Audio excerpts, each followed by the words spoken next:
70 দিনের মাথায় মাধ্যমিক পরীক্ষার ফল প্রকাশ করল রাজ্য সরকার। আজ ফল প্রকাশের পরই আদিত্যর বাড়িতে ভিড় জমিয়েছেন অসংখ্য স্থানীয় থেকে শিক্ষক শিক্ষিকারা। উত্তর দিনাজপুর জেলার রায়গঞ্জের রাজ্যের প্রথম কর্নেশন স্কুলের ছাত্র অদ্রিত সরকার।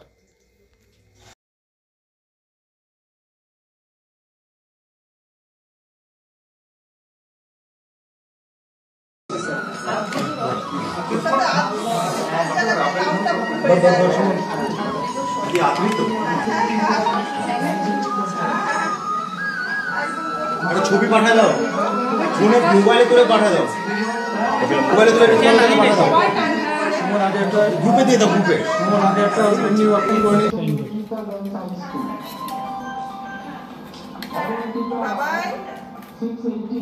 হাসি কোথায়? কারণ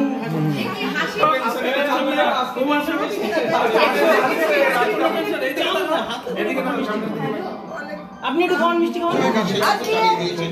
পাশাপাশি একদমই বলতে হতো না, সে কিন্তু জানিয়েছে এবং বিভিন্ন লোক এবং এক মিনিট আমি একটু দিয়ে নিই। বাবা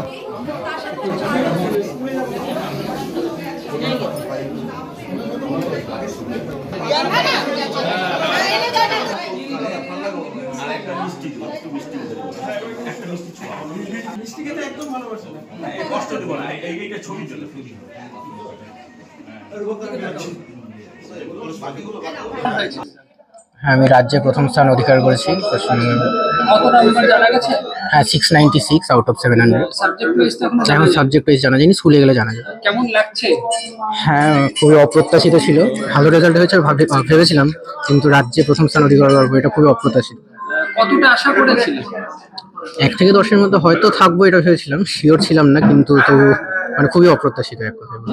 মানে এই যে তোমার এই যে এত সাফল্য, এটা কার জন্য হয়েছে বলে তুমি মনে করছো? প্রথমেই বাবা মা আর দিদি, সবাই, পরিবারের সবাইকে, আমাদের স্কুল টিচার যারা রয়েছেন, রায়গঞ্জ কর্নেশন স্কুলের আপামর যারা শিক্ষক মণ্ডলী, এবং আমাকে যারা সারা বছর গাইড করেছেন, প্রাইভেট টিউটর যারা রয়েছেন, বন্ধু থেকে শুরু করে সকলের অবদান রয়েছে।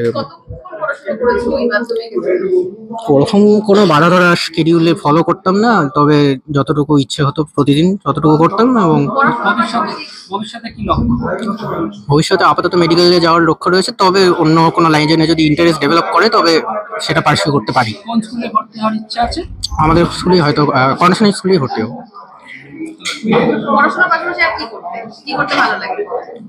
পড়াশোনা করতেই ভালো লাগে, এছাড়া কুইজিং এ আমার হচ্ছে বিশেষ একটা আকর্ষণ রয়েছে, সেটা পার্সিউ করেছি, মাধ্যমিকের বছরে করেছি।